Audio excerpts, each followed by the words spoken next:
lunch, bagong menu na naman po, chicken adobo. Yan, nilagyan ko na po yan guys ng kanina ng sibuyas, yung mga ingredients ay niya mga lamas niya din ilinagay ko na po. Kaya naglagay na rin po ako ng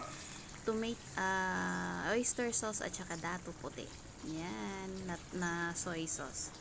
So guys, kung makikita nyo po is yung ating chicken is medyo matubig siya, pero hindi yan nilagyan ng tubig guys.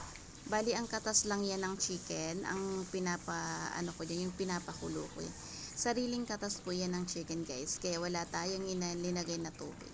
Kasi ayan na guys, tinakpan ko yan, and then ito na po siya, kumulo na.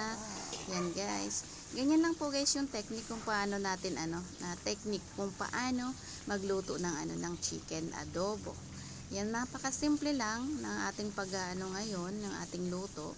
Kasi nga po guys, mamaya is lagyan po natin yan ng konting spicy para kumbaga ang ating mga bagets is makakain din. At yung gusto niyo rin po ng nung additional, pwede rin po kayo guys mag-additional ng spices. So ayan na guys, nilagay na po natin yung ating patatas. Yan, yung patatas natin guys, ang technique naman po dyan, usually ginagawa rin naman to ng mga karamihan na lutuin nyo po muna sa mantika o iprito nyo po ng saglit para kahit anong halo-halo nyo dyan. Kasi nga ang ugali natin pag naghalo-halo tayo ng patatas is nadudurog So yan, ko muna, prinito ko yan. So guys, mag-add na tayo ng green peas.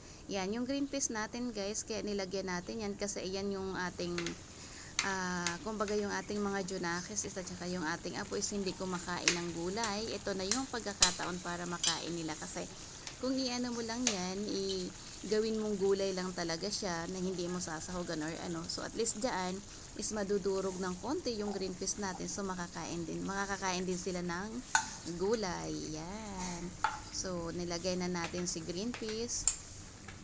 Yung green peas natin is kaya yung nasa yan luto na yan, hindi na natin kailangan patagalin pa, kaya pinahuli natin si green peas doon sa patatas. Inuna natin si patatas kasi yun nga matagal din maluto si patatas So yan na guys, kunting halo-halo lang dyan sa green peas na para magkaroon ng kulay, yung magkaparihas ng kulay ng green peas at saka yung ating adobo at saka yung ating patatas. Yan, kunting halo-halo lang.